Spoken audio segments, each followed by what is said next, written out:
اعوذ باللہ من الشیطان الرجیم بسم اللہ الرحمن الرحیم قال اللہ تعالی لا یؤمن احدکم حتی اکون احب الیہ من والدہ وولدہ والناس اجمعین صدق اللہ صدق رسول اللہ صلی اللہ علیہ وسلم۔ ممبر رسول پر جلوہ افروز سید امین القادری صاحب، دیگر علماء کرام، مفتیان ذوی الاحترام، شعراء اسلام، میرے بزرگوں، عزیز ساتھیوں، نوجوان دوستوں اور پیارے بچوں، ابھی آپ نے ہمارے مولانا سید امین القادری صاحب سے قرآن عظیم کے بارے میں بہت مکمل اور مفصل گفتگو سنی۔ یہ جو آج 8 ہمارے مدرسے سے حافظ فارغ ہوئے ہیں، ان کو میں کچھ نصیحت دینا چاہتا ہوں۔ میں یہ نصیحت دینا چاہتا ہوں کہ آپ حافظ ہو گئے ماشاءاللہ، لیکن اب یہ نہیں ہے کہ روز قرآن نہ پڑھیں۔ کم سے کم جتنا بھی پڑھ سکتے ہو روز پڑھا کریے، کیونکہ اگر آپ قرآن شریف نہیں پڑھیں گے تو قرآن آپ کو بھلا دے گا۔ یہ ہمارے والد فرماتے تھے، وہ روز ایک منزل قرآن پڑھتے تھے، ایک منزل، 7ویں دن تلاوت ختم۔ اور حافظ سے بہت زبردست ماشاءاللہ، تو پڑھتے کہیں تھے، ورق کہیں کا صفحہ کھلا رہتا تھا، کہنے لگے بیٹا اس کا بھی ثواب ہے قرآن پہ نظر جمانے کا۔ تو آج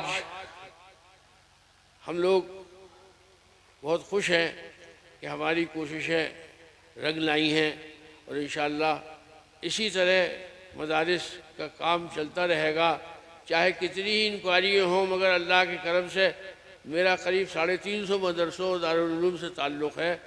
میں نے کبھی اگرواد یا آتنکواد کی بات وہاں نہیں سنی۔ جن کے راشن کی 15 دن کا راشن نہیں ہے، جن کے پاس اساتذہ کرام کو دینے کے لیے تنخواہ نہیں ہے، تو وہ کیا آتنکواد پھیلائیں گے؟ جو آتنکواد پھیلاتے ہیں انہیں ہم بھی جانتے ہیں اور ہماری گورنمنٹ بھی جانتی ہے کہ کون آتنکواد پھیلاتا ہے۔ ابھی دیکھیے 2 دن کا ایسا جھمیلا پڑا ہے کہ سوال ہی نہیں سمجھ رہا، اب میں کیوں خواہ ذکر بد کر کے اپنی زبان خراب کروں۔ تو ہم مولانا سید امین القادری صاحب کے بڑے احسان مند ہیں کہ انہوں نے سینکڑوں الجھنوں کے ساتھ، جہاز لیٹ ہو گیا، یہ ہو گیا، وہ آ گیا، لیکن وہ بہت جلدی یہاں پہنچ گئے۔ اور میں بچوں کو اور ان کے والدین کو اور ان کے رشتہ داروں کو مبارکباد دیتا ہوں کہ آج وہ کام ہوا ہے جو کل قیامت میں تمہارے ابا کا تاج اتنے پہنائے ہوئے ہوں گے کہ دیکھنے والوں کی نگاہیں جھلجھل کرنے لگیں گی۔ اللہ تعالیٰ ہم سب کو ایمان پر چلنے کی توفیق عطا فرمائے، اور اس راستے پر جو ہمیں ہمارے بزرگوں نے بتایا ہے، سرور کونین صلی اللہ علیہ وسلم کے عشق کے بغیر کوئی عبادت قابل قبول نہیں ہے۔ میرے عزیزوں، اللہ کے رسول سے عشق کرتے رہیے اور ان کی بتائی ہوئی باتوں پہ عمل کرنے کی کوشش کیجیے۔ اللہم صلی علی سیدنا مولانا محمد وعلی آل سیدنا مولانا محمد وبارک وسلم۔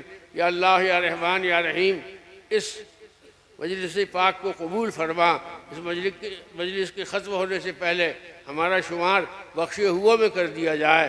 یا اللہ ہم سب کو زمینی آسمانی بلاؤں اور مصیبتوں سے محفوظ فرما۔ یا اللہ دشمنوں کے شر، حاسدوں کی بد نظر سے ہم سب کی حفاظت فرما۔ یا اللہ ہمارے صغیرہ کبیرہ گناہوں کو معاف فرما۔ یا اللہ جسمانی روحانی بیماریوں کو دور فرما۔ یا رب العالمین بچوں کو علم نافع عطا فرما، بچیوں کے لیے نیک رشتے نصیب فرما۔ یا اللہ کاروباری پریشانیوں کو دور فرما۔ یا اللہ یا رحمان یا رحیم، ہم سب تیری بارگاہ میں گزارش کرتے ہیں کہ ہمارا خاتمہ ایمان پر ہو اور ہماری ہر جائز تمنا پوری ہو۔ آمین اللہم آمین، وصلی اللہ تعالی علی خیر خلقہ محمد وآلہ وصحبہ اجمعین برحمتک یا رب العالمین۔ بس